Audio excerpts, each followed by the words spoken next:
Hello everyone, this is Zeeebo and welcome to this AFK journey video. So before we start talking about Bonnie for the last time, I'll make my stance very clear.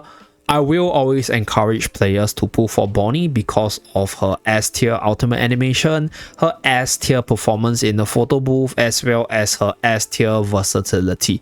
So today's video will be more casual. If you are into in-depth breakdown of units, do feel free to visit my AFK journey, pull or skip series playlist where I break down the units individually and talk about why you should go or skip on the unit banners. But for Bonnie's discussion today, we will discuss it off like multiple different pointers, the pull cam and the do not pull cam for this character specifically. So I'll talk about my own thoughts, which is more on the pull cam. So on this side, we will encourage you to pull for her. So for this one, why? Because I feel that she's quite versatile. She's quite well-rounded. She is used for multiple different reasons. AoE, debuff, AoE debuff, damage over time, synergies with a lot of different units, as well as self-survival skill with the ability to amp up your whole team's magical damage and even the ultimate powers itself.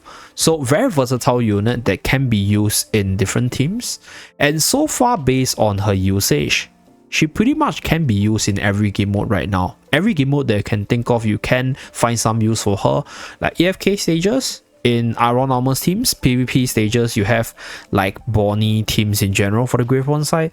Then you have this Bonnie usage for Battle Drill, for bossing, as well as clearing of minions for the dungeon stages. You can also use her for Ravish Realm, Relentless Rumble because of her AoE prowess. So generally speaking, Bonnie will slip her way into all these different game modes after you get her. So in terms of like just this part of her value, I think she's a very high impact for however much you are gonna spend on her, because there are some units like, for example, let's take like for example okay, let's take Almas for example, right? So Almas is very strong. Almas is very meta. You use Almas for pushing, you use Almas for PvP.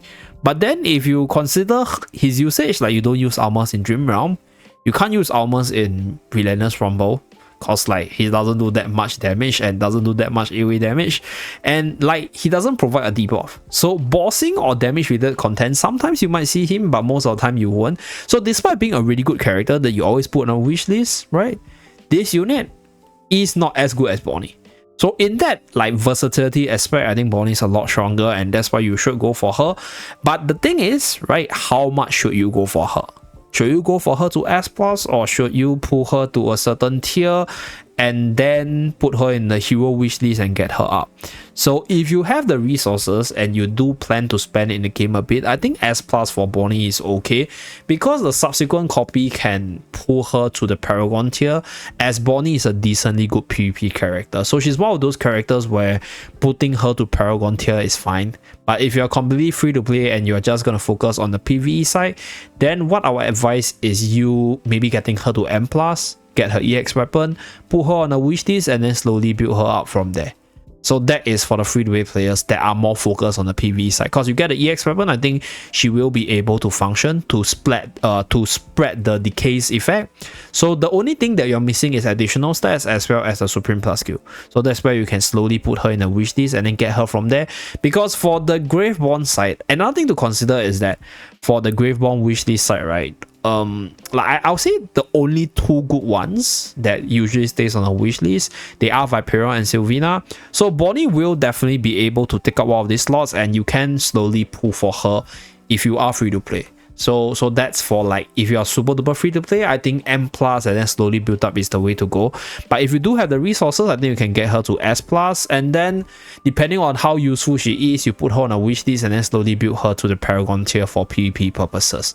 Then another reason why I strongly encourage pulling for Bonnie is because Bonnie is a very beginner friendly character, because the few combos that Bonnies are good with, right, are basically all your free-to-play recommendation units, like Iron Armors for example, like Bonnie with Lily May for example. Like she has a lot of synergies with all these beginner-friendly units that people are already building up. So building up Bonnie concurrently doesn't affect your wishlist build up, and is gonna strengthen your team as a whole, cause Bonnie is a power up to those teams rather than a power down.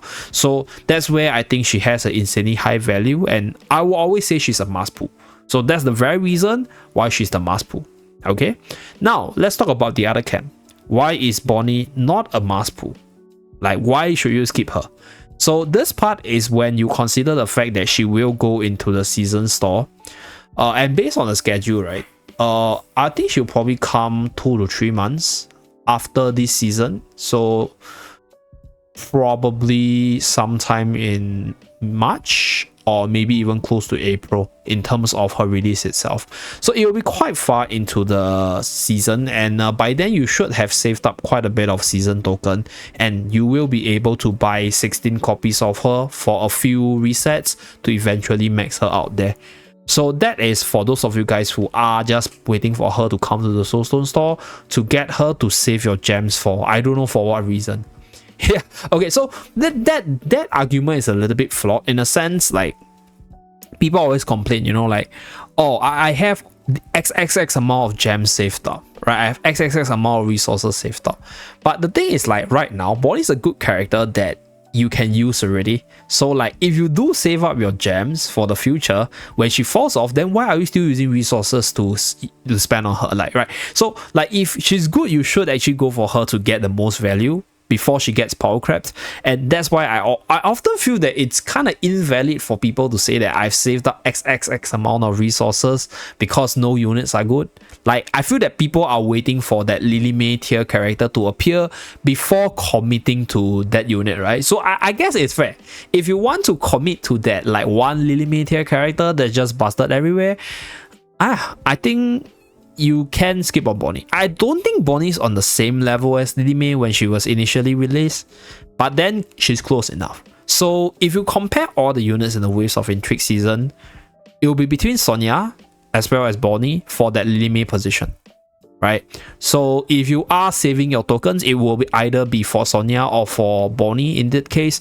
So depending on who you decide to commit, you can decide whether or not you want to go for Bonnie. Because if you really miss for your Sonya banner itself, and Sonya's insanely good for the Dream Realm this season and probably going to be quite good for Dream Realm for quite a while, then you might want to save up your tokens for Sonya, which is going to appear like in the middle of the banner itself, because Sonya, I think, was the 4th or the 5th unit. So that's where she will cost quite a bit, right? So 9,006 times 2 every single month.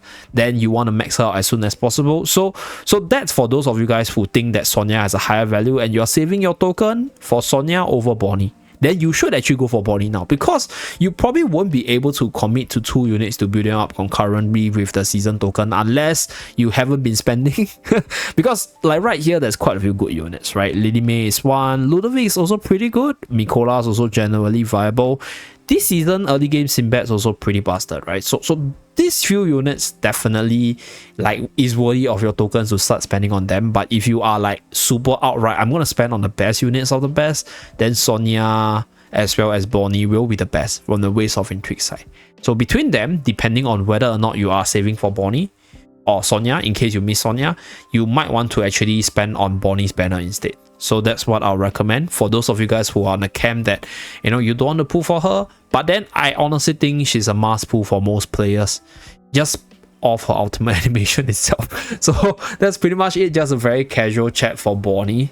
A little bit random because like I think a lot of people actually ask me whether or not they should go for Bonnie over Lawson. To be honest, I think Bonnie's a lot better than Lawson, although like Lawson is pretty untested, so we need more testing for this unit in order to give a more in-depth review. But then if you want me to choose between these two, right, yeah, Bonnie over Lawson anytime. So that's it for this video. Thank you very much for tuning in. I'll see you guys again in my next Zeeebo casual chat video. Bye guys.